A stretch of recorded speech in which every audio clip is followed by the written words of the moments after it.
Hello everyone, my name is Yeon. Let me start by asking two questions.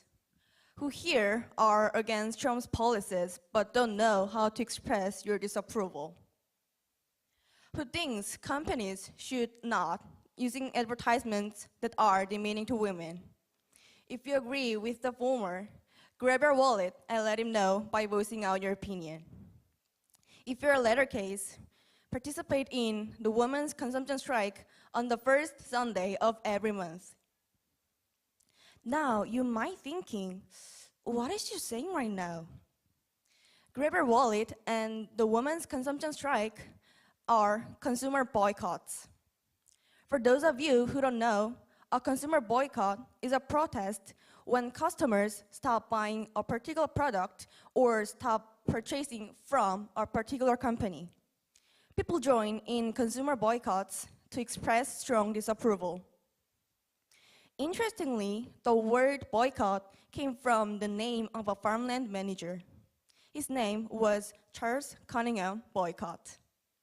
In the 19th century, there was a severe famine, so his tenants demanding him to lower the farmland, but he didn't. As a result, all his tenants bothered him, intercepting his mails and not farming at all.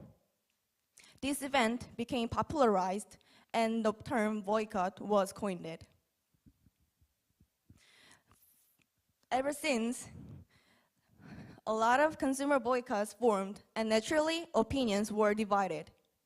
Some people claim that consumer boycotts are effective. Friedman, a professor of psychology, said that consumer boycotts are effective in changing problems if consumers understand the problem and solution. On the other hand, some people say that consumer boycotts are pointless. Braden King, an author of a boycotts report, asserts that consumer boycotts don't tend to work in the way people think. I believe that consumer boycotts are effective. I'm not saying that we can easily solve problems by boycotting, but we can get changes through boycott. The most famous and successful consumer boycott was the Montgomery bus boycott, which is also known as the Rosa Parks bus boycott. It began with Rosa Parks' refusal to give up her seat to white people. After she was arrested for this act, black people refused to ride the bus for an entire year, and eventually the US Supreme Court got rid of the segregation law in public transportation. For me, it started with Namyang Dairy product company boycott, and I began interested in consumer boycotts. The chocolate milk from Namyang, which is also known as Chocoemong, became popular among teenagers for its high caffeine content. Some friends of mine told me that they couldn't fall asleep even though they were tired.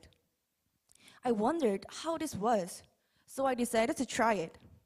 However, I found out that Namyang abused their power to agency owners, and they even fired female workers when they got pregnant. After realizing it, I started to boycott against Namyang. To be honest, it was hard and difficult because the company produces so many products and I couldn't see the impact of my action.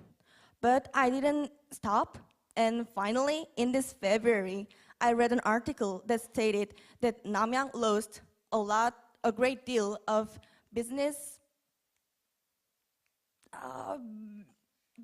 profits compared to last year. Everything is hard and difficult. It is even harder when people try to solve social problems because it has to start and progress as a group, not the individual. However, if there is a possibility to change major social problems by doing something, I think it is worth the effort if it might fail, and this is why I support consumer boycotts.